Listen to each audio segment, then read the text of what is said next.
liyuzhirahu ala dini kullihi wala karihal kafirun wala karihal musyrikun wala karihal muslimun. Subhanaka la ilma lana illa ma 'allamtana innaka antal alimul hakim. Rabbi shrah li sadri wa yassir li amri wahlul 'uqdatam min lisani yafqahu qawli. Alhamdulillah, syukur kepada Allah SWT, segala puji bagi Allah Tuhan sekalian alam, salat dan salam ke atas junjungan besar Nabi Muhammad sallallahu alaihi wasallam. Hari ini dapat kita bersama-sama dengan izin Allah menyambung kitab Mukasyafatul Qulub daripada Imam Al-Ghazali dalam bab 4, melatih diri menahan nafsu dan syahwat. Ya. Sebabnya kalau kita tengok disebutkan mujahid yang sebenarnya, ya, mujahid sebenarnya pejuang yang sebenar, dikatakan bahawa jihad merupakan sebahagian daripada ibadah, dan ibadah yang paling besar, jihad yang paling besar dalam ibadah adalah melawan hawa nafsu. Syekh Maulana Muhammad Zakaria Al-Kandahlawi dalam kitabnya Fadilah Haji menuliskan hadis lain, dikatakan mujahid yang sebenar adalah orang yang memerangi hawa nafsunya dan mengalahkannya. Nah, dia bukan melawan aja, dia lawan dan dikalahkannya. Itu barulah nama pejuang yang sebenar. Kan? Dan begitu juga Rasulullah SAW juga bersabda, seperti mana disebutkan juga oleh Allamah Syami radhiyallahu anhu, dia kata keutamaan jihad sangat banyak. Betapa tidak dianggap sebagai jihad, kerana sesuatu yang paling dicintai manusia, kan, yang paling disuka, yang paling diagama, dikorbankan di jalan Allah, dan demi mendapat redha Allah dia sanggup menanggung segala penderitaan. Biarlah dia susah, tak apalah, susah-susah lah, kan. Contohlah kalau kita tengok ada satu kisah orang tu, dia sanggup dia, biarlah dia hidup susah tapi dia tak ambil duit haram, contoh. Kan, bayangkan orang tengah susah, orang bagi duit haram. Itu nafsu kalau ikut, kan, sedang elok ada duit ni, kan. Tapi bukan satu perkara yang mudah. Cakap memang senang. Kalau aku tak ambil, sebab benda-benda belum depan mata kita. Tapi kalau ada orang bawa satu beg besar, sebuntil duit, bontang ke depan kita, belum tentu lagi kita jadi lagi baik. Itu sebabnya minta jauhkan. Allah SWT telah memberikan wahyu kepada Nabi Musa AS. Wahai Musa, jika engkau ingin aku lebih dekat kepadamu daripada ucapanmu kepada lisanmu, daripada keraguan hatimu kepada hatimu, daripada rohmu kepada badanmu, daripada cahaya penglihatanmu kepada matamu, dan daripada pendengaranmu kepada telingamu, maka perbanyakkanlah membaca selawat kepada Muhammad sallallahu alaihi wasallam. Itu lagi dekat lagi. Mata dengan pandangan, dia kata. Pendengaran dengan telinga, kan, roh dengan badan kita. Bayangkan. Itu rapat dah tu, sebahagian, tapi kata lagi cepat, lagi dekat lagi, iaitu dengan berselawat kepada Nabi, maka kita akan lebih dekat pada Allah. Allah telah berfirman, hendaklah setiap orang memerhatikan apa yang diusahakannya untuk hari esok, iaitu hari kiamat. Surah Al-Hashr ayat yang ke-18. Ketahuilah wahai manusia, sesungguhnya nafsu yang memerintahkan kejahatan itu lebih memusuhimu daripada iblis. Bayangkan tu. Nafsu yang memerintahkan kejahatan, nafsu yang membawa pada benda-benda tak baik, sebenarnya lebih memusuhi kita daripada iblis. Iblis ni nak senang, dia gunakan nafsu kita, kan. Syaitan hanyalah memperalat nafsu syahwat untuk menguasaimu. Jangan engkau tertipu oleh nafsumu dengan segala angan-angan dan kepalsuan. Watak nafsu adalah merasa aman, suka berlengah-lengah, bersuka-suka dan malas. Itu dia watak nafsu. Apa dia? Watak nafsu adalah dengan suka kepada adalah merasa aman. Nombor satu, dia rasa senang je, tenang, dia nak relax.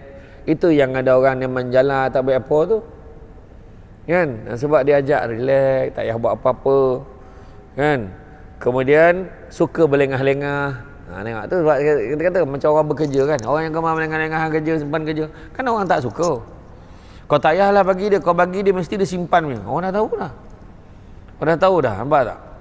Jadi rupa-rupanya dia yang berlengah-lengah ni pun adalah satu petanda orang tu dikuasai oleh nafsu. Kemudian begitu juga bersuka-suka dan malas. Dia gemar bersuka-suka, bergembira pula, kan, dan malas. Setiap rayuannya adalah batil dan palsu belaka. Alah, bolehlah, pergilah sekali je. Semua palsu tu, semua merosakkan. Cuba tengok macam kes-kes khalwat, kan, kes khalwat, kan. Kebanyakannya, kadang ada yang kali pertama, kebanyakannya kali pertama diajak kan, alah sekali je kan, alah bukan nama pun, sekali pap kena tangkap, tu yang menyesal tak sudah tu. Nah, jadi betul tak kepalsuan rayuan yang tadi tu, alah sekali je, bukan orang tahu pun, kau senyap-senyapnya dah kena. Contoh kan, tu sebab jangan dekat dengan zina. Tu sebab dalam Islam ni kata la taqrabuz zina, dia bukan cakap jangan buat, dekat pun jangan. Dekat pun jangan. Lepas tu boleh membawa kepada fitnah kan. Bawa kepada fitnah. Parking kan, nak parking motosikal. Banyak, tak ada tempat kosong. Betul-betul depan kedai Magnum tu kosong. Kan? Fikir tak tu? Kalau orang tu dia betul-betul nak jaga, dia tak akan parking depan tu. Walaupun hanya parking, bukan buat apa pun. Tapi bila dia parking, kau tengok. Dia parking depan Magnum tu, apa kerja dia? Dia tahu orang boleh fitnah dia. Nampak tak? Kan?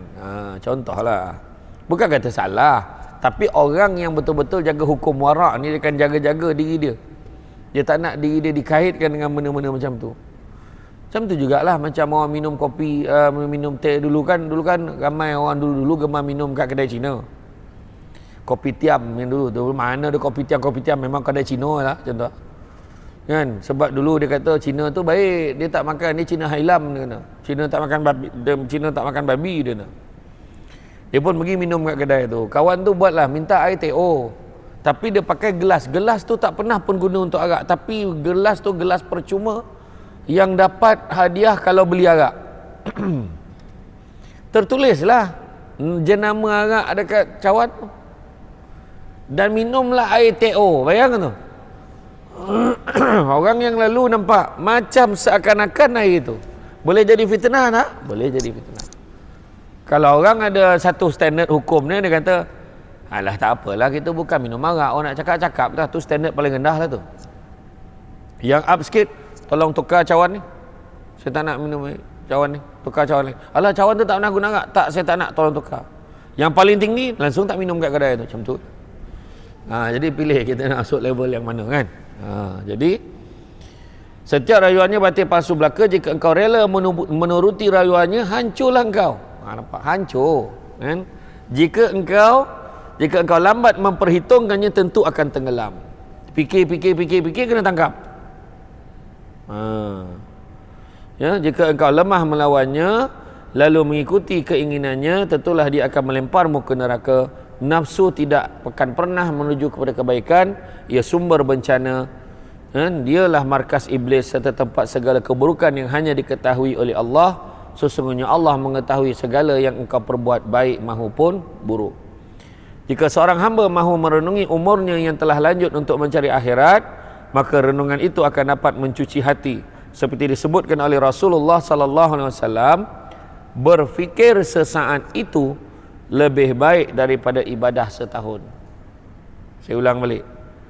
Berfikir sesaat lebih baik daripada ibadah setahun. Berfikir apa? Berfikir tentang umurnya dalam menuju akhirat.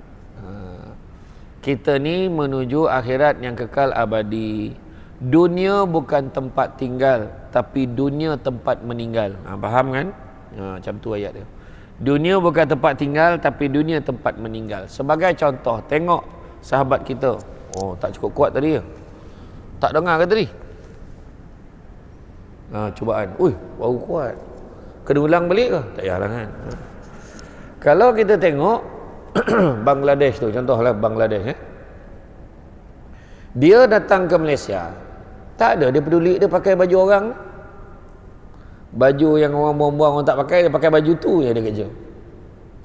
Kan, cuma yang dah jadi bos, yang dah toke-toke Bangla tu, barulah dia pakai smart-smart sikit. Kan, kebanyakannya dia makan nasi, bubuh lok kari, bubuh bawang sebiji. Membukit nasi lauk tak ambil, ayam, ikan kadang tak ambil ingat pun. Dia makan zam-zam kenyang, dia kerja berat. Duit dia macam mana? Duit dia semua hantar ke Bangladesh. Dia tak kisah dah. Pakai baju merah, seluar kuning, kasut hijau, apa dia duit. Dia berjalan pegang-pegang tangan. Kau nak cakap lah, lantaklah. Sebab ini bukan tempat tinggal aku. Lantaklah kau nak cakap apa. Kau nak cakap lah. Kita pakai niqab. Kita berniqab, tutup kita punya ni kan. Kita tutup wajah kita. kita jaga aurat kita pakai jubah orang tengah panas pakai jubah orang dulu. Sekarang mana dah kan, dah ramai dah orang dah ada kesedaran, orang pakai tak ada hal pun pergi pasar raya pakai jubah okey je. Saya buat benda paling gila sekali, mini saya kata marah kat saya. Abang ni malu betul kata. Saya pakai t-shirt, saya pakai kemplekat naik kat Komtar. Tak ada orang buat lagi tu. Saya buat tu. Mak saya malas nak tukar-tukar seluar, saya pakai kemplekat, pakai t-shirt, pakai kopiah, pakai mask masa tu dengan family. Masa tu ada apa dinosaur lah apalah dekat atas tu. Peduli apa tu. Bila saya sudahnya kau nak berjalan dengan aku, bukannya kau nak dengar orang cakap apa kan, saya cakap dengan bini saya. Itu je. Macam kita lah kan pakai orang dah beria lah rimas lah, kenapa pakai tudung macam tu, kenapa pakai macam ni, kenapa bernikab, kenapa apa pergi fikir cakap orang buat apa. Kan? Tapi kita buat apa yang kita usahakan ni niat kerana Allah adalah pahala. Macam tu je. Kan? Memang kalau kita fikir kan, memang payah kalau mikir nak puaskan hati semua orang. Kan? Nak puaskan hati semua orang memang susah. Tapi kita fikir untuk akhirat. Kan kau ni beria lah, kita ubah suai rumah kan, ubah suai rumah. Wah, kau tambah kau besarkan apa ke? Tak, habis. Kau buat hall ke? Tak. Anak kau kan ramai, kau tambah bilik tak juga. Habis aku buat surau. Dalam rumah tu buat surau. Kau ni bazir je, buat tempat tidur kan bagus. Ada orang cakap macam tu. Wahal elok tu buat tempat solat. Orang datang rumah banyak manfaat. Orang tumpang solat pun bagus. Dah lah rumah kita rajin saudara mara datang. Nak tumpang solat dah ada dah bilik solat selesa. Siap dah dengan telekungnya, siap dengan apa tasbih ni, siap dengan kitabnya, siap dengan Quran, semua ada. Kan? Siap tempat ambil wuduknya. Jadi mesra jemaah kalau orang perempuan masuk nak tukar tu nak buka tudung nak ambil wuduk selesa. Ni masuk bilik air nak buka nak sangkut mana tudung, anak tudung dah tudungnya besar kanopi. Tudung main lilit-lilit kan, lilit tarik sana tarik sini, tah mana aku nak sangkut. Jadi selimut. Telekung apa ni tudung itu kan. Tak bawa telekung pula bukan telekung kaleng-kaleng Siti Kalilah. Nah, saya tak nak sebut jenama yang satu lagi tu. Itu dah popular, orang dah tahu. Siti Kalilah. Memang tak ada lah jenama tu, saja sebut. Kan? Demikianlah dalam tafsir Abu Laits, maka sayugia bagi orang yang berakal segera bertaubat atas dosa yang telah lalu dan memikirkan akan bekal mencapai keselamatan di akhirat. Dia memutuskan angan-angan keduniaan, segera bertaubat, mengingat Allah, meninggalkan larangan-larangannya, sabar menahan nafsu dan tidak memperturutkan keinginan syahwat. Ingat, nafsu adalah berhala. Barang siapa menuruti nafsu bererti menyembah berhala. Orang yang menyembah Allah, dialah yang mampu menahan nafsunya. Ya, hati-hati. Ya, jadi jangan kita apa macam hari itulah bulan puasa paling susah sekali kan.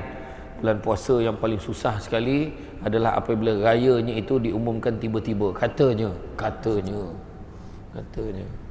Sedangkan daripada kecil dulu bukan kita tak belajar.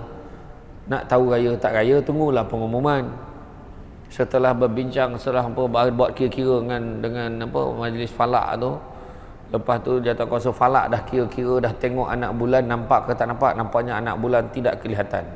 Anak bulan tu kelihatan sikit saja, tak cukup kuat lagi, tak cukup betul nampaknya.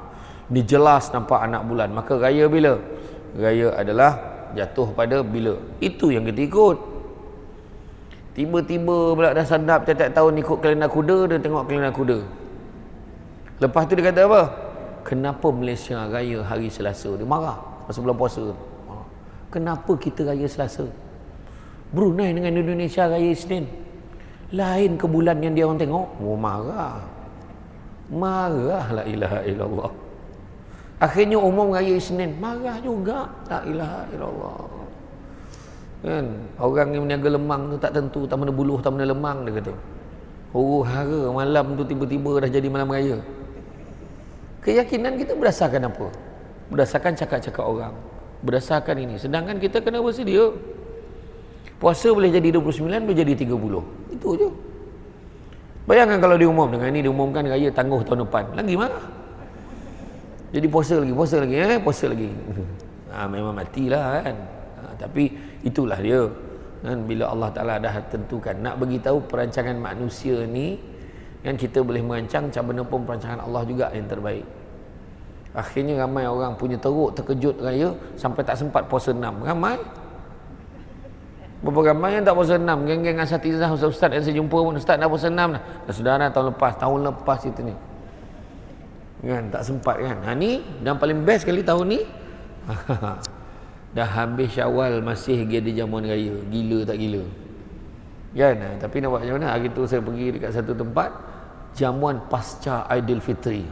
Nama dia. Punya nak buat juga jamuan selepas Aidilfitri. Dia buat juga, tak apalah. Kan? Yang penting kita kena ingat, tu pengajaran untuk kita. Tu pengajaran untuk kita. Jangan lupa ingat Allah banyak-banyak. Allah yang tentukan raya tak raya ni, Allah bukan apa kan. Diceritakan bahawa Malik bin Dinar berjalan di pasar Basrah. Dia melihat buah tin hingga tumbuh keinginannya terhadap buah itu. Dia membuka kasutnya dan dia memberikan kepada penjual buah itu, lalu berkata, dia nak jual, nak tukar buah tin, dia nak beli buah tin tu, dia nak bagi kasut dia sebelah sebab dia terasa nak makan buah tin. Nah, kau ambil kasut aku sebelah, aku nak buah tin tu boleh? Maka kata penjual itu, dia kata bila penjual tu melihat sandalnya, kasut dia tu, kasut yang sebelah tu, dia kata, oh ni tak cukup, dia kata. Kemudian Malik bin Dinar pun berlalu. Maka dikatakan kepada penjual itu, kau tak kenal ke dia siapa? Yang seorang dia cakap, kau tak kenal ke dia siapa? Siapa? Dia kata, apakah kau tak mengetahui siapa dia? Tidak, dia kata, dialah Malik bin Dinar, orang yang hebat kan? Takkan kau tak kenal? Lalu penjual itu dengan segera meletakkan bakul bakul dekat bahu dia. Lalu dia berkata, dia pergi berkenyah, dia cakap, sudilah kau pergi bawa bakul ni, kau ambil, kau pergi kejar dia, kau cakap dengan dia, jika dia menerima buah ini padamu, maka engkau merdeka. Macam tu sekali lah, punya tahu lah kan.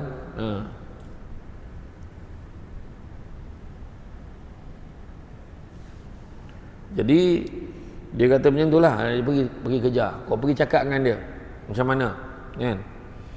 Kemudian lepas pada tu dia kata, terimalah, sebab di sinilah kemerdekaanku. Dia kata, terimalah buah ini daripada ku. Orang yang hamba ni, hamba nak dimerdekakan ni, gila ni lah peluang dia nak merdeka. Dia kejar orang tu. Dia kata, wahai Malik bin Dinar, dia kata, tolonglah kau terimalah ni, inilah, terimalah buah ni padaku. Tapi Malik menolak, kata tak apa, terimalah, dia kata, sebab di sinilah kemerdekaanku. Dia kata pelayan tu lagi dah mula datang nafsu dia kan.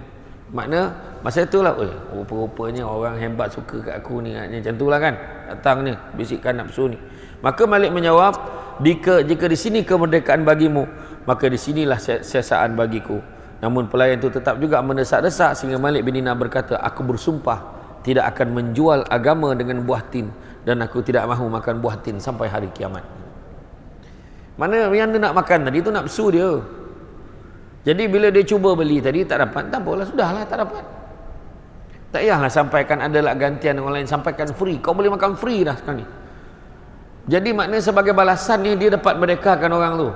Dia tak nak. Nampak tak? Kan? Macam kita lah kan. Orang mula-mula nak tolong, minta tolong kita. Kita bekerja sebagai pegawai, kita boleh luluskan satu kelulusan kan, bagi kelulusan satu projek ke apa semua. Okay, kita boleh bagi lulus. Tapi kita kata, ni boleh lulus tak? Boleh tak? Kita nak tolong ni, boleh lulus tak? Kita tanya dalam mesyuarat, tak boleh sebab tak ikut spek ini dan sebagainya. Kita pun okey lah, dah tak boleh, nak buat macam mana? Lepas tu ada orang datang, tak boleh tolong ke? Tolonglah luluskan. Nanti awak tolong saya ni, tolonglah, penting sangat ni. Kalau awak ni kita dapat ni, saya boleh bagi awak sekian benda. Awak tak payah bayar apa-apa, awak akan dapat ni percuma. Servis kereta percuma ke? Dapat ni percuma ke? Awak boleh ni, saya tolong awak, lepas ni saya akan hantar awak untuk escort awak hari-hari, contoh. Jadi benda tu akan mengganggu kita sebenarnya. Jadi dia boleh buat tak? Dia boleh buat. Kalau dia panggil mesyuarat sekali untuk bincang balik semula tentang projek tu, boleh. Dia boleh buat. Ada kuasa dia boleh buat, tapi dia tak buat. Sebab apa? Seolah-olah itu tadi, prinsipnya tadi, patut tak boleh lah. So tak payahlah kita nak ubah dia jadi boleh disebabkan oleh keadaan-keadaan tertentu. Kan? Mula boleh tak saya nak datang, saya nak beli barang ni. Orang tu dari segi amanahnya dia kena tutup kedai. Saya datang ni, saya nak beli ni, tak boleh. Dia kata, saya dah tutup kedai dah ni. Kenapa dia tak boleh? Dia dah tutup kedai, kenapa dia tak boleh? Sebab amanah dia kena jaga kedai tu sampai pukul 9 malam contoh.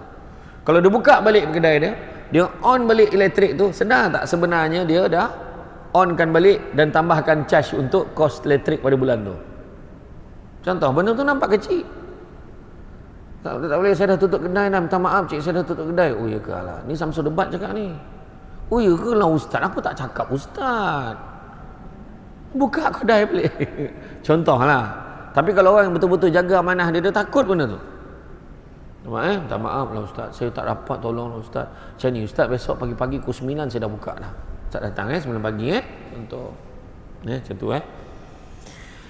Jadi diceritakan bahawa Malik bin Dinar sedang sakit menghadapi mautnya. Dia ingin segelas madu dan susu untuk dimakan dengan roti panas. Teragak dia nak makan roti, nak makan roti dengan dia nak makan madu, nak segelas madu, susu untuk dimakan dengan roti panas. Maka pelayan segera menyediakannya. Kemudian Malik mengambil dan memandangnya sejenak seraya berkata, dia tengok, dia pandang, dia pun cakap, wahai nafsu, engkau telah bersabar selama 30 tahun, padahal umurmu tinggal sesaat saja lagi. Dia kata, selama ni kau tak ada sibuk nak makan benda tu. Jadi kau tiba-tiba kau tergagak, kau nak sanggup suruh orang siapkan kan. Jadi maka dia buang gelas itu daripada tangannya, dia tahan nafsunya sehinggalah dia meninggal dunia. Macam itulah sifat para anbiya, aulia, siddiqin dan zahidin serta orang-orang yang merindukan Allah. Zahidin ni orang yang zuhud, orang yang hanya memikirkan akhirat, serta orang-orang yang merindukan Allah. Tak berkata Nabi Sulaiman bin Daud alaihissalam, sesungguhnya mengekang nafsu itu lebih sulit daripada membuka sebuah kota sendirian. Allahu Akbar. Buka bandar besar, kita nak buka bandar, satu bandar namanya Bandar Samsul Debat, Samsul Debat City contoh. Saya buka tanah tu, siapa nak beli tanah beli, ni saya jual ni, siapa nak beli, siapa nak berniaga sini. Oh, saya seorang jual tanah. Itu yang berlaku dekat Nilai. Dekat Nilai dulu tanah kering, kontang, gersang, apa pun tak ada. Nilai ni bahasa Cina, nilai. Dia main, mari sini dia. Jadi ramailah orang datang, orang buka rumah, orang buka nilai 3. Nilai dia nilai 3 ni ada nilai 1, nilai 2, nilai 3 sampai nilai 7 Arab Malaysian semua dah. Saya jaga situ dulu. Saya jadi bos undang-undang kat situ dulu. Orang ni buatlah bangunan, orang ni buatlah bisnes, sudahnya buka universiti. Nak buka kota nampak macam susah, tapi sebenarnya lebih susah adalah untuk mengekang hawa nafsu kita. Dah tua bangko, sibuk nak tukar telefon mahal lagi. Contohlah. Tapi kalau dah anak bagi, ambil. Janganlah, oh demi Allah, mak takkan terima handphone ini. Biarlah nyawa mak yang tinggal sesaat ni. Mak tak, jangan macam tu. Dah anak bagi untuk kemudahan, untuk berkomunikasi, kan? Tak ada masalah. Bukan tujuan kita lawan nak ikut nafsu kita. Tapi tak payah beli yang mahal, cukup mak selesa pakai sudah. Jangan risau mak, saya bagi mak punya ni bosah dulang telefon mak. Bosah, tulisannya pun bosah, sonang daripada simpang kampung mak boleh baca. Macam tu lah kan. Jadi maknanya kata sampai tahap tu lah kan. Jadi Ali bin Abi Talib radhiyallahu anhu juga berkata, aku dan nafsuku bagaikan gembala dengan kambingnya. Jika aku menahannya dari satu sisi, dia melompat dari sisi lain. Barang siapa dapat menjinakkan nafsunya, dia akan dibungkus dengan kafan rahmat dan dikubur dalam bumi karamah. Tetapi barang siapa membunuh hatinya, terbungkuslah dia dalam kafan laknat serta terkubur dalam bumi azab. Wa na'udzubillah. Ya, jadi sabar banyak-banyak. Jangan layan hawa nafsu kita. Ya, 65 tahun kan, dah lama hidup sendirian, tiba-tiba ada kawan cakap, kau tak nak nikah lagi kau, carilah taman, ada taman nak poluk malam-malam tu. Contohlah, tanyalah diri kita, kita betul ke nak kahwin tu kerana Allah? Tanya balik. Teringat saya waktu saya ceramah dekat pusat aktiviti warga emas dekat Jempol. Bila saya sampai-sampai semua perempuan. Saya tanya warga emas ni, tak ada ke yang lelaki? Makcik tu tak boleh jawab. Habis yang lelaki mati dah semua. Dia kata, sabarlah aku. Saya masa tu 5 minit berhenti ceramah tergolak. Sebab dia jawab tu, lelaki habis mati dah. Tinggal perempuannya dia kata. Kan? Tak nak bagi tahu kadang-kadang benda tu ada tu bisikan tu. Tak nak kau. Dapat pula pucuk muda yang nak kahwin dengan kita tu umur 35 tahun. Oh, contohlah scammer. Kan? Saya ikhlas kerana Allah. Oh cik. Contohlah. Tapi kok yo pula salah kan? Kok yo kan? Zahya bin Mu'az Ar-Razi berkata, perangilah nafsumu dengan taat dan riadah, latihan rohani. Riadah adalah mengurangkan tidur, kurangkan makan, mahu pun bercakap. Ya, kurangkan tidur, makan, mahu pun bercakap, menahan kepedihan daripada makhluk. Tengok, tahan kepedihan pada makhluk, pedih dengan makhluk ni. Tahan itu pun juga adalah merupakan cara kita memerangi nafsu. Orang tu kutuk kita macam-macam, pedih hati. Dia tu kau boleh pakai sangat tu. Nampak je pergi kuliah duha, perangnya bukan elok pun. Siapa tak sakit hati dengan ayat tu? Sakit hati. Tapi kalau kita boleh sama, terus doa, semoga Allah buka hati dia dengan benda-benda yang baik. Settle. Itulah amalan orang dulu-dulu yang menyebabkan kita kalah dengan mak-mak kita dulu.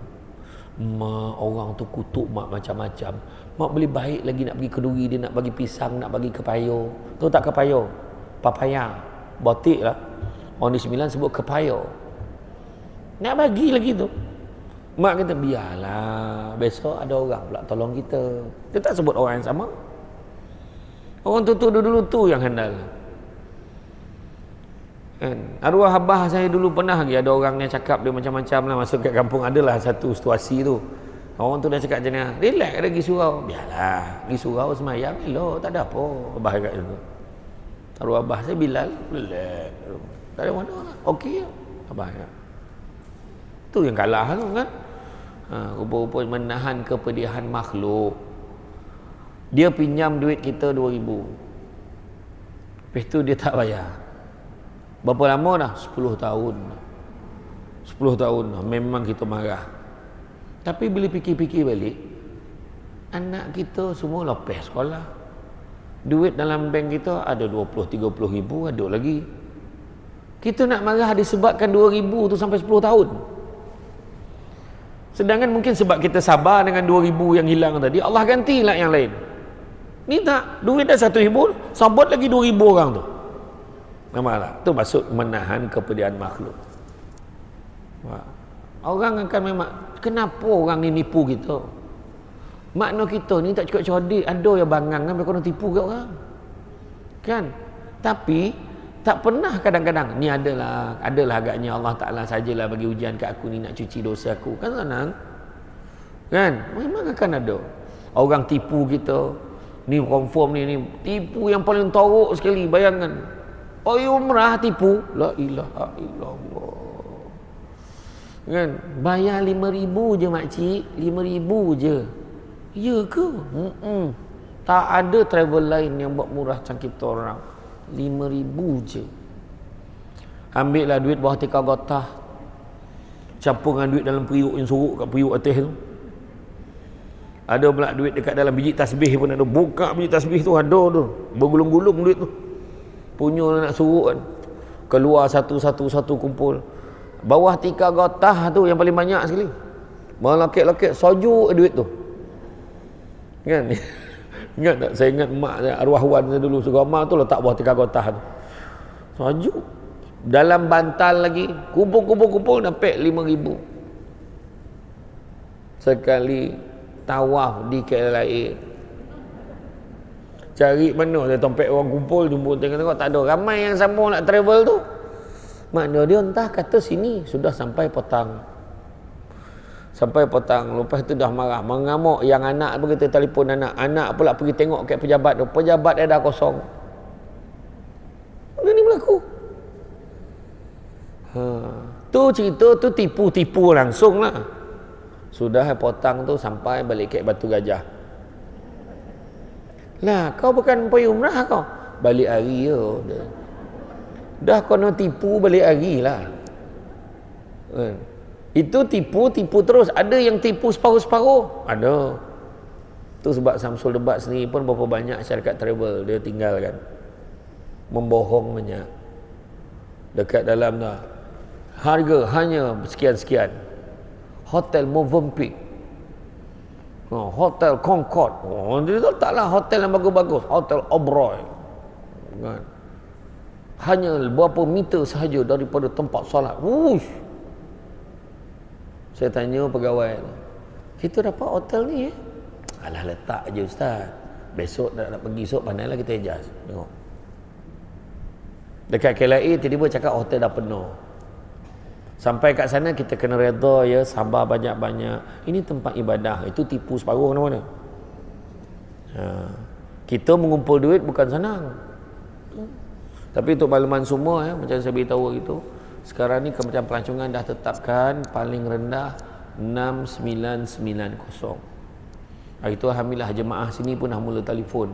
Siapa nak pergi dengan Syamsul Debat tu hujung tahun bulan 12. Saya akan ada dekat sana daripada 8 sampai 28 bulan 12. Saya akan ada 20 hari kat sana. Siapa yang pergi, dia yang sebelum 13 bulan tu, 8 sampai 15, 13, 15 tu, itu sebelum cuti sekolah. So harga dia murah sikit. Tapi kalau siapa pergi 13 dan ke atas tu, tu mahal sikit, tu cuti sekolah. Tapi yang bagus pasal 13 tu, dia akan bersama dengan package tu, package bersama keluarga Syamsul Debat. Saya akan bawa 25 orang ahli keluarga saya. Mak saya, pak ngah saya, semua bawa adik-adik masuk saya bawa. Isteri saya, bolehlah campur-campur kan. Dan insya-Allah saya pastikan tu, saya tengok apa yang penting makan besar ada. Kenduri dekat ladang kurma, makan nasi unta. Sedap. Sampai ke siku, sedap siku unta tu lah.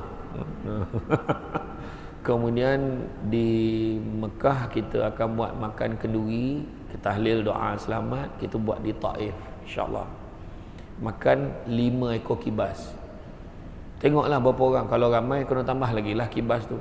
Bukan kibeh panis tu tau. Ya. Bukan kibas tau, memang kambing jenama kibas, ya. Macam tu lah. Lepas tu siapa yang tak makan kambing, kita akan hantar setiap bilik tu ayam al-baik, ayam KFC Arab tu. Ya. Ada yang tidur malam dapat empek kotul seorang.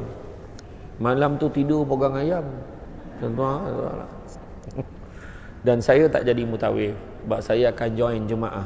Sama waktu makan tu saya akan rasalah, biar semua jemaah rasa makan dengan saya. Sambil nak burak-burak kan. Bas pun saya akan naik semua bas. Gili-gili lah. Mutawif insya-Allah akan ada jaga. Saya jaga kualiti tu sebab saya tak nak. Sebab orang nak pergi tak tahu bila boleh pergi lagi. Macam tu. Jadi pastikan jangan lebih rendah daripada 6990. Tak kisahlah pergi dengan travel mana pun. 7,000 dan ke atas. Tapi kalau 6,900 tu jauh lah. Kena readykan duit 8,000 dekat 9,000, 9,000 dekat 10,000 baru selesa sikit. Hotel yang paling jauh 100 meter, paling dekat 50 meter. Kalau nak dekat lagi jangan keluar pada masjid tu. Duduk dalam tu, duduk dan diam. Tak ada kalau keluar pada masjid. Nanti bolehlah tanya dekat meja apa? Meja counter tim saya kat bawah tu, nanti kan boleh tengoklah. Dan bila sebut juga tentang kan mahukan menahan diri, kurangkan tidur, makan maupun bercakap, menahan kepedihan makhluk, sedikit tidur. Sedikit tidur akan mensucikan kehendak. Sedikit berkata akan selamat ke bencana. Kadang bila tidur pun macam-macam dia terbayang tu. Tiba-tiba mimpi pula kereta besar, berapa ni. Mimpi pula rumah godang, rumah besar. Ada satu rumah orang kaya tu saya pergi dulu. Bayangkan sinki dia kena buka paip, bila buka paip tu menyala-nyala lampu dekat sinki tu. Ya. Jadi leka lah tengok lampu tu dah banyak air keluar. Pak, kamu Bazir? So baru-baru ni saya singgah di rumah dia. Saya nak masuk tandas yang sama, saya masuk. Saya pusing dah tak menyala dah lampu tu. Sebab masih sinki yang sama. Dia kata malah nak repair dah, dia kata. Rupa benda tu sensitif kan. Tengok, orang kalau ada duit, kalau kita fikir logik lah, kenapa, apa kepentingan singki tu berlampu? Kepala paip tu berlampu. Kan kepala paip kan ada yang jenis yang lutsina nampak dalam tu kan, berlampu dalam tu. Ni shower tu, kan kita pusing. Dia satu shower tu nak laju mana air, satu tu dia punya heater dia tu nak panas mana, satu lagi ada AM FM radio. Apakah jadah kau mandi pusing, kau boring mana mandi? Macam tu lah kan. Tapi dah ada kayu. Tak tu nak buat apa duit macam tu. Dulu dia buat tangga tu macam kabi kushi kabi gam rumah banglo tu. Kan tangga tu tangga India yang besar tu. Bila turun tu nampaklah hana warna dia turun pada tangga tu. Sudah saya tengok baru-baru ni. Dah tak terdaya dah nurun tangga tu. Semua pegang topi tu macam ni, turun satu turun. Tak, itu dulu kenapa nak tangga tu tak fikir akan turun nanti. Betul tak? Tu yang sekarang orang sekarang dia buat rumah besar dia pakai lift lah. Pada saya buat gelongso. Lagi copek sampai ke bawah. Tu masuk dalam kereta macam tu ah. Ingat? Payah benar. Gelongso ni tu masuk dalam kereta. Gelongso ni tu tempat makan. Bab tu duduk kat meja. Nak makan apa? Macam tu lah. Payah benar. Sebab apa? Nafsu. Itu nafsu. Dan menahan pedih dapat menghantarkan ke puncak, bahkan sedikit makan dapat menundukkan syahwat. Sedikit makan dapat menundukkan syahwat. Sesungguhnya banyak makan dapat mengeraskan hati dan menghilangkan cahayanya, dan cahaya hikmah adalah lapar. Serta kenyang dapat menjauhkan seseorang daripada Allah. Sebagaimana Rasulullah SAW telah bersabda, terangilah hatimu dengan lapar, perangilah nafsumu dengan lapar dan haus, serta sentiasalah mengetuk pintu syurga dengan lapar. Sesungguhnya pahala demikian itu bagaikan pahala pahlawan membela agama Allah.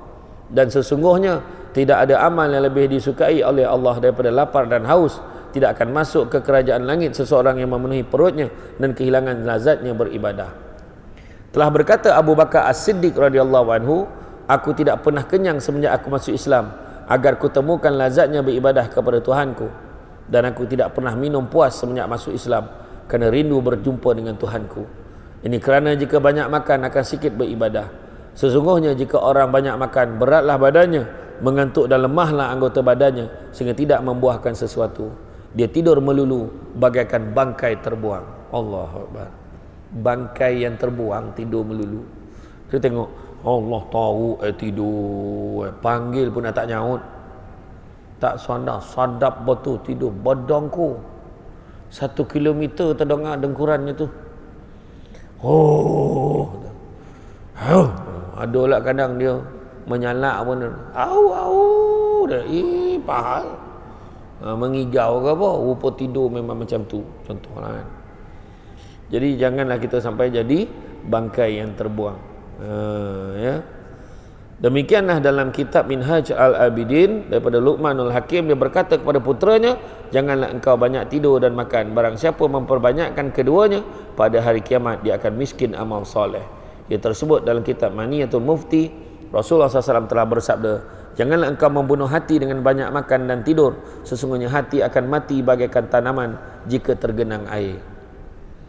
Kan kita siram pokok nak bagi sogar, tapi kalau ada bertakung kat situ mati pokok tu. Kan? Tak boleh habis siram. Orang yang soleh mentafsirkan perut ibarat kuali di bawah hati. Jika terisi banyak akan menggenangi hati hingga menjadi kotor dan hitam. Di samping itu banyak makan dapat mengurangkan kecerdasan dalam mencari ilmu. Orang cerita banyak kali dan lombap tak faham lagi. Orang kata tak boleh, jangan lah, takkan sikit pun tak boleh. Nak tanya lagi tu ya, tak boleh. Diceritakan pada Yahya bin Zakaria alaihissalam, dia melihat iblis membawa beberapa tali. Kemudian dia bertanya, apakah itu? Iblis menjawab, inilah syahwat, dan ini akan aku ikat anak cucu Adam. Yahya bertanya lagi, apakah pernah engkau mengikatku dengan itu? Iblis menjawab, tidak, hanya pada satu malam engkau makan sampai kenyang, kerananya aku beratkan engkau melakukan solat. Kemudian Yahya berkata, sesungguhnya setelah kejadian itu aku tidak makan sampai kenyang selamanya. Iblis juga berkata, sesungguhnya aku tidak akan melepaskan seseorang selamanya. Demikianlah orang yang tidak pernah kenyang selama hidupnya kecuali satu malam, kan Nabi Yahya tadi kan. Bagaimana orang tidak pernah lapar selama hidupnya kecuali satu malam lalu mengharapkan lazatnya beribadah? Nampak tak? Kita pula tak pernah lapar sepanjang hayat kita, melainkan satu malam tu sah lapar malam tu sebab tak sempat makan, kedai mudah tutup. Kita pun yang mencari, merayau-rayau cari ayam goreng power batu gajah sampai dah tutup pula kedai tu. Lambek bona sampai macam mana ni lapar, tapi ni dia hanya satu malam saja dia konyak. Macam mana cerita? Kita makan sampai tersandar. Ya sedap makan malam ni. Menate makan. Tahu daging menate tu. Daging kambing tu. Ya Allah. Daripada kepala sampai ke kaki habis. Tinggal tulang. Kalau boleh kunyah tulang tu pun nak dikunyah. Kan? Punyalah tak melepaskan peluang yang ada, kan? Peluang yang ada. Tu sebabnya. Nak baik macam mana? Bukan cakap orang, termasuk yang bercakap. Makan sadap pergi ceramah, makan. Kang berhenti sebelum sampai tempat ceramah, makan lagi. Sampai tempat ceramah, kita dah siapkan dah jamuan, makan lagi. Jadi macam mana? Itulah yang Imam Al-Ghazali kata, orang yang membiarkan perut terlalu kenyang, pertama akan mudah ingkar perintah Allah. Yang kedua, dia susah nak dengar nasihat orang lain. Yang ketiga, kata-katanya menyakitkan hati orang lain. Yang keempat, dia takkan fikir orang lain sebab yang dia fikir yang penting dia kenyang. Dan dia ingat orang lain kenyang macam dia. Dan yang kelima, dia mudah ditimpa penyakit. Itu Imam Al-Ghazali kata. Ya, pertama apa? Yang pertama, dia mudah ingkar perintah Allah. Yang kedua, dia susah nak dengar nasihat orang. Yang ketiga, kata-katanya tak pernah nak cakap elok-elok dengan orang, tak pernah menyentuh hati orang lain. Yang penting dia kenyang, dia kata. Dan yang keempatnya pula, dia ni tak pernah fikir orang lain sebab dia menganggap orang lain kenyang macam dia.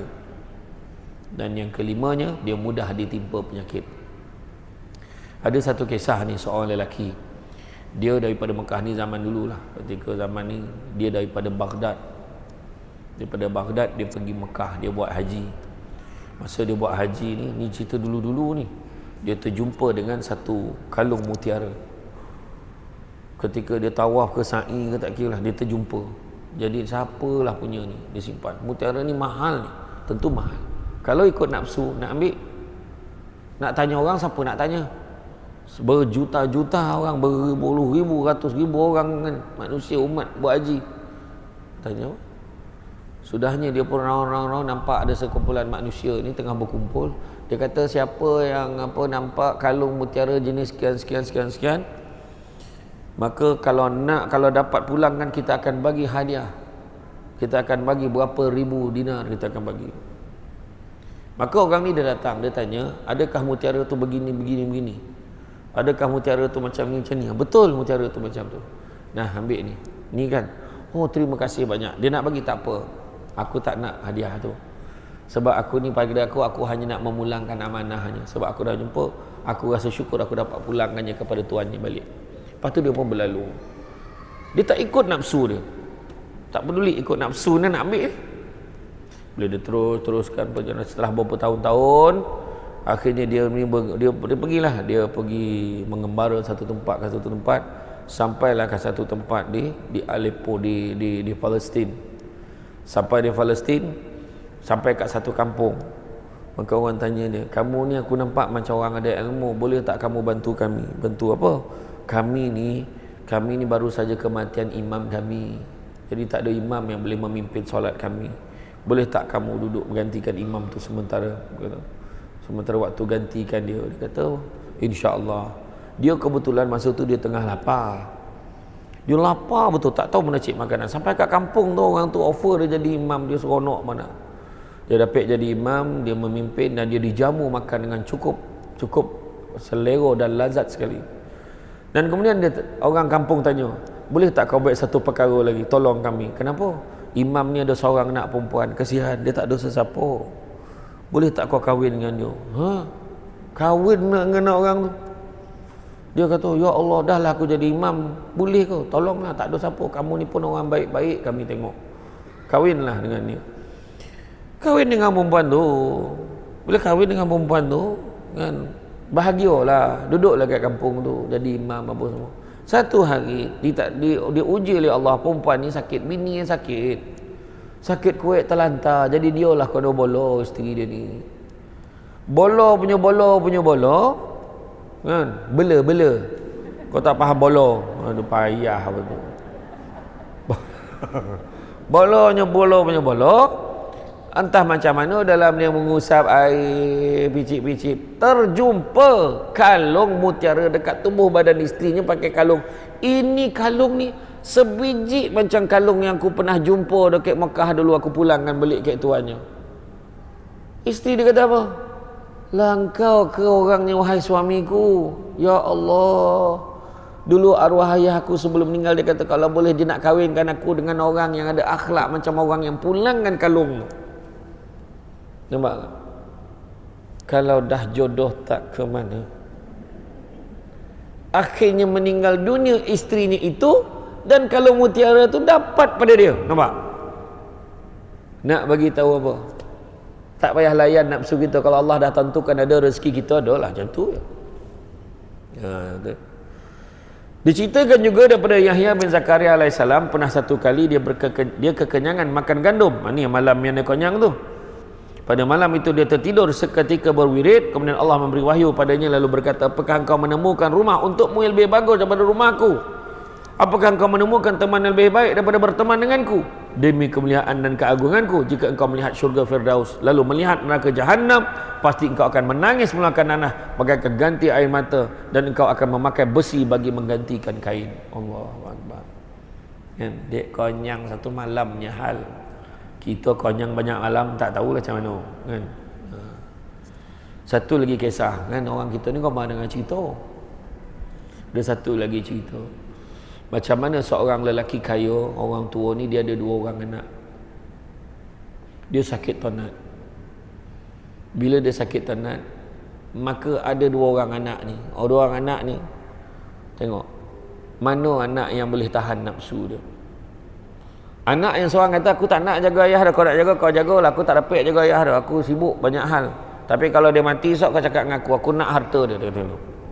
Tahu itu orang ni. Ni ringkas cerita. Yang anak yang satu lagi, tak apalah, biarlah aku jaga ayah, aku tak nak pun harta benda dia, aku ikhlas nak jaga ayah. Dia tak kisah asal nafsu ni semua, dia tak layan. Biarlah aku jaga ayah aku, paling tidak aku ada peluang berbakti pada ayah aku. Dia pun jaga ayah. Akhirnya ayah meninggal dunia. Bila ayah dia meninggal dunia, maka datanglah abang itu balik, ambillah segala harta ayah ni mana yang ada, habis dikojokan, tak tinggal satu pun untuk adik itu. Adik cakap, kau nak ambil lah bang, aku tak nak, aku dapat jaga ayah pun nanti aku dah tenang dah. Dia pun ambil, maka ditinggalkanlah adik ini. Adik ini pula hidup memang susah dengan isteri dia, susah. Selang beberapa bulan selepas kematian ayah ni, dia bermimpi seorang lelaki berbaju putih, pakai kopiah biru. Mana ada, tak ada. Itu saya tu. Dia pakai baju putih, semua serba putih. Dia pun datang. Dia kata, ni aku nak bagi tahu ada duit sebanyak 100 dinar Ashrafi. 100 dinar Ashrafi ada dekat bawah tempat sekian-sekian, dekat batu tu kau pergi, kau lehkan batu tu ada 100 dinar, kau pergi ambil. Dia pun dia pun terjaga pada tidur. Sebelum tu dia tanya kat lelaki tu, sebelum aku nak ambil duit tu aku nak tanya dulu, ada tak keberkatan pada duit tu? Dia tanya pada lelaki yang baju putih tu, yang berjubah putih ni. Dia kata tak ada, sesungguhnya tak ada keberkatan pada duit tu. Besok tu dia ceritalah dengan bini dia, malam tadi abang mimpi ada orang pakai baju putih, serba putih, dia cakap dengan abang. Dia kata kat bawah tempat sekian-sekian tu ada 100 dinar Shopee. Yo kau bang, orang perempuan kan macam tu. Pergilah ambil bang, rugi tak ambil. Buat apa? Abang dah tanya duit tu tak ada keberkatannya. Abang ni ambil lah. Banyak cerita berkat tak berkat pun contohlah. Tu saya tambah tu dialog tu. Tak ada dia cakap macam tu tu. Tapi bini yang suruh ambil, dia kata dia tak nak ambil. Dia kata tak nak sebab tak ada keberkatannya. Selang beberapa hari, dia mimpi sekali lagi bertemu dengan lelaki yang berjubah putih ni. Kali ni dia tunjuklah tempat lain, dekat tempat sekian-sekian pula, dekat sana ada 100 dinar Ashrafi, kau ambil kat sana. Pergi ambil. Dia tanya, sekali lagi aku nak tanya, ada tak keberkatan pada duit tu? Tak ada. Jadi esok pagi dia cerita dengan bini dia lagi. Yang malam tadi abang mimpi bertemu dengan lelaki yang hari tu. Dia kata kali ni dekat sini pula, abang pergilah ambil bang. Janganlah tak ambil. Masalahnya lelaki tu kata tak ada berkat pada duit tu, buat apa abang ambil?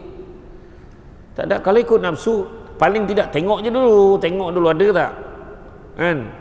Kalau ada fikirlah nak ambil ke tidak. Contoh tu kan. Tak, dia kata tak. Sebab dia dah kata tak ada keberkatannya, buat apa kita nak ambil? Tak jadilah dia ambil. Bini dah tarik muka. Tu pun saya tambah cerita tu. Kan? Tapi bini dia suruh ambil, dia tak ambil. Dan selang beberapa malam, dia bertemu lagi dengan lelaki berbaju putih. Dia kata dekat sini tempat sekian-sekian. Tadi 100 dinar. Kan? Tadi 100 dinar, 1 dinar dah 200 dinar dah dia terlepaskan. Dia kata ada dekat satu tempat tu, dekat bawah ni kau alihkan, kau tengok dekat situ ada 2 dinar Ashrafi. 2 bukan 200, 2 dinar, 2 ringgit, 2 dinar. 2 dinar. Sebelum tu aku nak tanya, ada tak keberkatan pada duit tu? Sesungguhnya ada keberkatannya. Dia pun cerita dengan bini, malam tadi abang mimpi lagi. Kali ni berapa pula? Bini tanya. Bini dah malas nak dengar cerita tu. Dapat 2 dinar. Ada 2 dinar dekat balik ni. 2 dinar? Apa benda? Dia kata, macam tu lah. Tu saya tambah tu. Dia kata, kenapa takkan 2 dinar? Habis? Macam mana? Itulah abangnya abang nak ambil. Kenapa abang ambil? Hari tu 100 pun tak ambil. 2 abang. Kenapa abang tak ambil? Kenapa abang nak ambil yang ni pula? Abang nak ambil yang ini sebab dia kata ada keberkatannya pada duit. Dia pun pergilah. Memang betul ada 2 dinar dekat situ.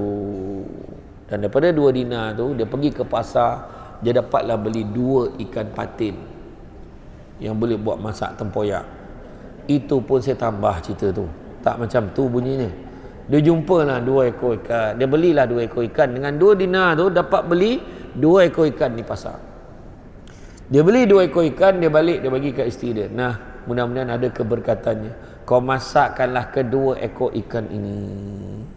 Maka waktu nak masak ikan tu, dia balahlah paut ikan ni. Terjumpalah sebiji mutiara yang sangat cantik dan warnanya sangat, dalam bahasa orang Batu Gajah sebut tu, sangat rare. Dia berbeza, tak sama dengan mutiara lain. Kemudian dia belah lagi seekor ikan lagi, ada sebiji lagi mutiara. Ada 2 biji mutiara yang sangat unik. Kemudian bila diadukanlah pada suaminya, maka suaminya pun bagilah aku 2 biji mutiara ni, aku tengok kalau ada sesiapa nak beli. Rupa-rupanya pada ketika itu, di zaman khalifah, Allah tak ingat pula siapa nama khalifah. Tak apalah, khalifah ketika zaman itu, dia kebetulan memang sedang mencari mutiara yang jenis ini. Tahu tak berapa harga yang ditawarkannya untuk setiap butir mutiara itu? Setiap satu mutiara itu harganya 50 ekor unta sarat dengan muatan. Jadi kalau 2 biji, 100 ekor unta sarat dengan muatan. Puncanya apa? Puncanya tak terkojar-kojar, berambut hantu dengan orang, tak melayan nafsu dengan orang. Itu omak ni daripada dulu mengalah dengan daripada omak biarlah. Alung dapat ni alung dapat tanah, hangah dapat kereta. Acik dapat motosikal, duit simpanan ASB sapu ke atis. Kita yang ngacunya terkonteng-konteng tak dapat. Lantaklah kau, makan duit haram lah kau, matilah kau. Jangan macam tu. Sabarlah, dah tak ada joki nak baik macam mana. Rupa-rupanya Allah bagi rezeki. Anak kita yang seorang kahwin dengan Raja Kapur. Tak adalah kahwin dengan raja seorang tu. Yang seorang tu bisnes bagus, yang seorang jadi doktor pakar, seorang jadi lawyer, seorang jadi engineer. Itulah rahsia dia yang kita kena sabar sangat-sangat tu. Dulu kemen susah membesarkan anak. Pasal nak tanya orang ni, mamak-mamak ni tanya. Ya Allah azab besarkan anak, tak hidup tak tidak budak ni Tapi akhirnya anak-anak dah besar, dah lopeh, dah berjaya. Hari ni boleh datang kuliah duha dengan tahap cucu dah 8 ni. Ada yang cucu 5 boleh, ada cucu 25. Standard. Macam OBJ pula kan. OBJ 4, OBJ 8, OBJ 16 kan. Ini dia ada cucu. Kau kod berapa? Kod 18. 18 steady. Kod kau? Aku 7. Kau 3, kau 2. Rupanya kod nama cucu. Kan? Aku kod A18. Makna cicit dah 18. Lagi steady. Contohlah. Bahagia ya. Sekarang relax raya pun. Mak tak payah masak apa-apa mak. Ayolah mak masak air. Masak air pun tak payah sekarang. Tokan toi sajuk. Tokan toi panas. Kan? Boleh mesin air dah. Apa lagi nak? Anak-anak tak menyakitkan hati pun satu bentuk rezeki. Kan? Ada orang tu kaya-raya, anak semua menyusahkan perutnya. Aduh, kojak korang tangkap, kojak macam ni, kojak macam tu. Kalau tiba-tiba balik tu tahulah nak duit tu. Tak ada lah, musibat seko ni balik ni memang nak duit. Musibat panggil dah budak tu. Namanya muhibbu. Musibat dia. Itulah kan. Kau tak boleh menyenangkan orang, jangan menyusahkan orang. Sebablah. Itu sebab kita selalu doa Rabbana hablana min azwajina wa zurriyyatina qurrata a'yunin waj'alna lil muttaqina imama. Doa dengan ya ahli keluarga kita ni semua jadi penyejuk mata, penyejuk hati. Orang perempuan kau mah macam tu, bila anak elok sajuk perut, sajuk hati. Sajuk perut tu kambung tu. Sikit sajuk macam dia seorang ada perut. Orang lelaki tak ada perut, ada ya. Kan? Sajuk hati, ya. Jadi itulah saja tuan-tuan dan puan-puan dan rahmati Allah sekalian. Insya-Allah pada kuliah akan datang saya akan nanti tolong bagi kat Ustaz Azim bagi nama dan nombor telefon balik semula sebab dia tu nama berterabur dah tu. Dia ada yang dah bayar duit dekat dia tu, confirmkan kat dia balik. Jadi insya-Allah next saya akan bawa buku ni. Dia tak ingatkan saya semalam. Semalam baru ingatkan. Saya dah sampai ke Penang dah. Jadi saya akan bawa buku tu. Siapa yang nak kitab Perenang Jiwa ya. Tapi ramai yang dah ada kitab lepas itu tak datang. Ada enggak? Jangan. Ya, ada yang datang kitab lah tak datang. Insya-Allah kita cuba next ya. InsyaAllah saya setiap bulan ada di sini, mudah-mudahan doakan panjang umur, murah rezeki ada lagi. Jadi itu saja daripada saya ya. Apa-apa pun jaga hati kita ni, jangan nak melayan hawa nafsu kita benar-benar, sebab nafsu ni boleh memerangkap kita. Ingat tak yang dijanjikan kita baca tadi, akan membawa dia sebenarnya hanyalah kepalsuan dan tipuan belaka. Dan barang siapa yang terpedaya maka hancurlah dia ya. Jadi itu saja daripada saya. Saya ucap terima kasih banyak atas kesudian mengundang saya pada hari ini. InsyaAllah kita bertemu lagi dalam kuliah yang akan datang dalam bab 5, memerangi nafsu dan syaitan. Bab 5 kita akan sambung.